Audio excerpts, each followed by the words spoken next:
to my YouTube channel. My name is Navleen, and in this video, we are going to learn about Sophos Firewall services.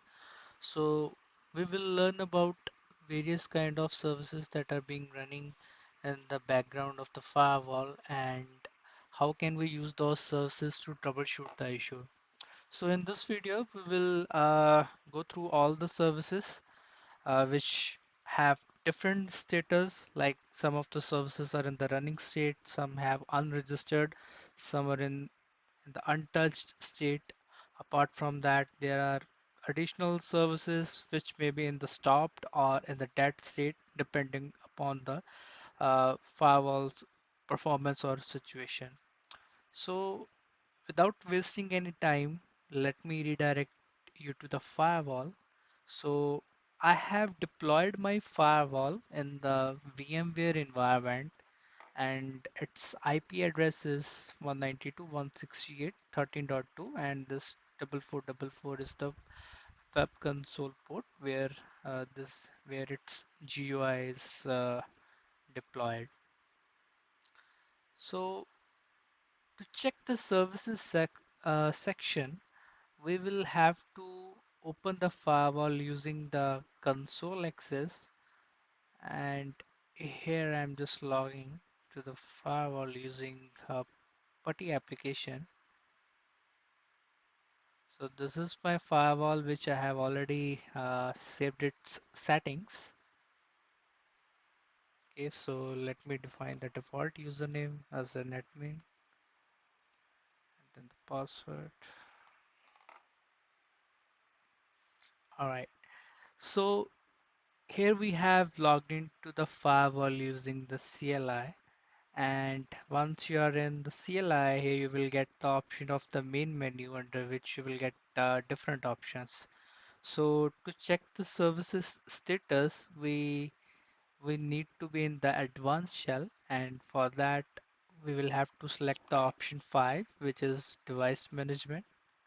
And here we will get the option for the advanced shell. So select option 3. Now we are in the advanced shell. So the command to check the services in the firewall is service hyphen uppercase S. So make sure after typing the service you are using the uppercase S because firewall is basically using the Linux operating system which is case sensitive. So if you are not defining the keyword or the switch like uppercase S, you may get a different kind of error. Like for example, if you're using service S, which is in the lowercase, then you may get this kind of error message. So to get the service status, make sure it should be defined in the uppercase. Okay, so this is the command. So after executing this command, here we can see that we have different kind of services which are being in the running state, and some of them are showing as unregistered, some of them are having the status as untouched, and some of are already in the running state. So the purpose of making the video for this services section of the Sophos firewall is just to get some idea. For example, sometimes we log into the firewall and we just simply get the error message like the login failed. But in the background, we don't know what is the exact error message it is reflecting. So with the help of services, we can uh, get the idea due to what reason the user is not able to log in.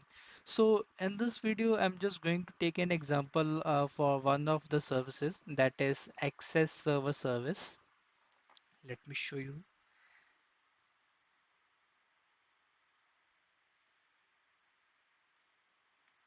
So I'm just filtering it out.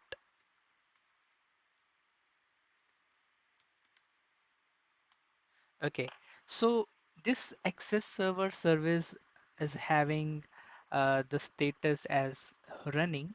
So basically, this service is responsible for capturing all the logs for authentication purpose.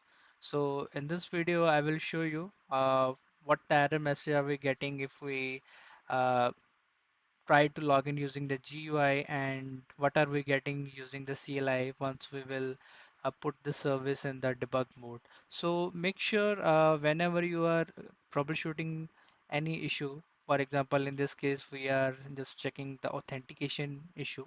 So make sure we are defining the service in the debug logs so that it can provide a granular approach to provide more details about the cause of the issue. So the command to put the service in the debug mode is service, then the name of the service,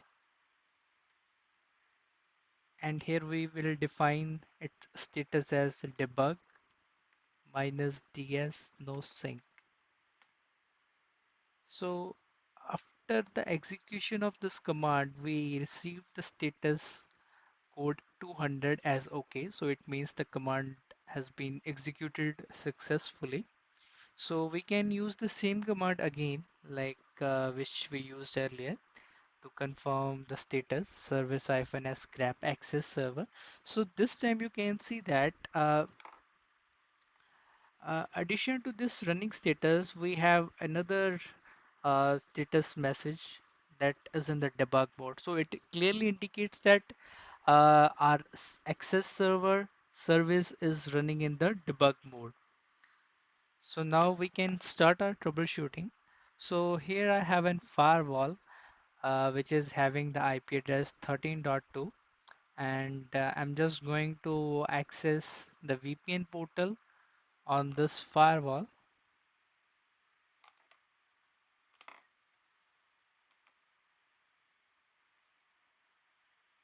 So the VPN portal is hosted on port number 443.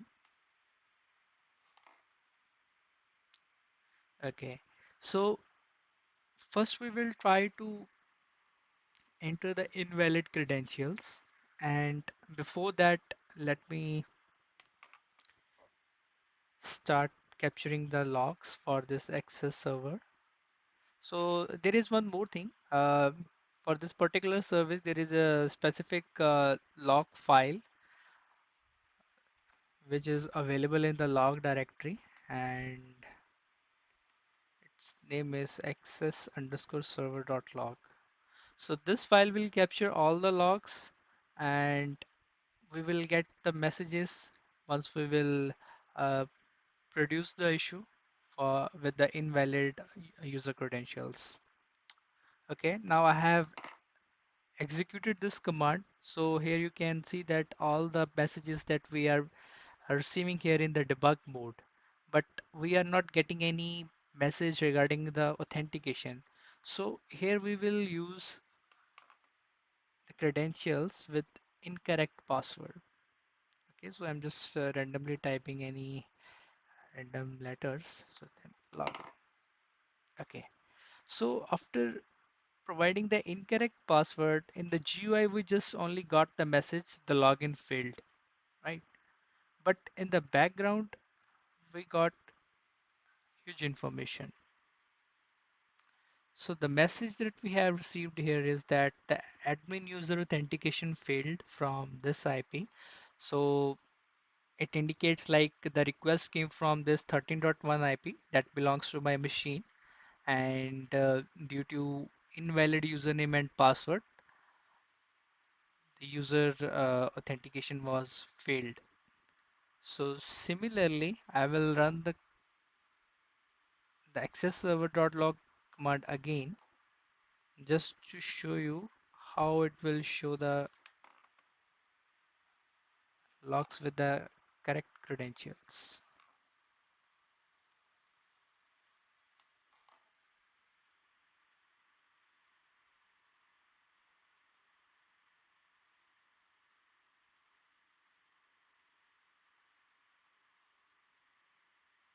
All right, it appears like I have not defined this admin user for the VPN services. That's why I'm not able to log in.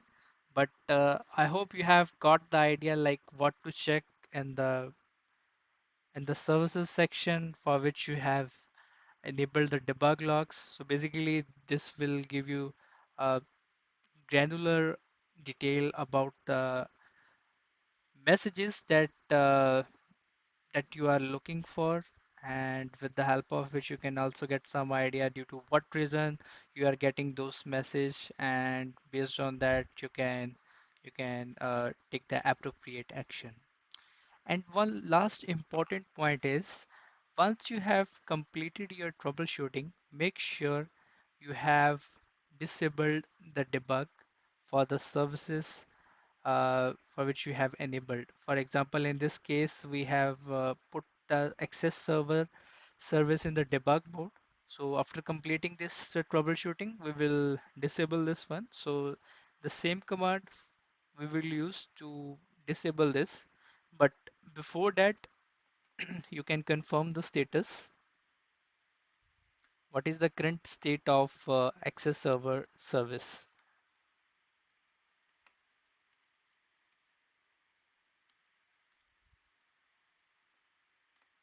Okay, so here we can see that this access server service is still running in the debug mode. So we just need to disable this by running the same command that we used to enable it.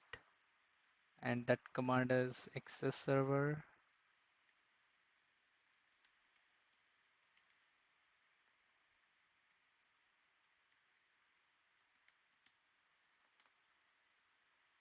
All right, so now we receive the status code 200. We will run the service status again. Okay, so here we can see that earlier our service was running in the debug mode, but after executing this command, it has been disabled, and now we have the access server status only in the running mode.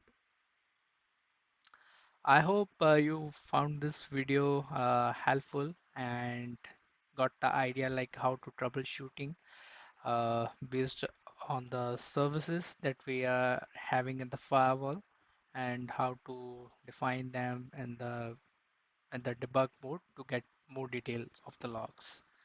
So there are some another services which have different methods to put them in the debug mode, that we will discuss it in the later videos. But this video basically giving you the idea about how to enable the service and how to put them in the debug mode to capture the detailed logs.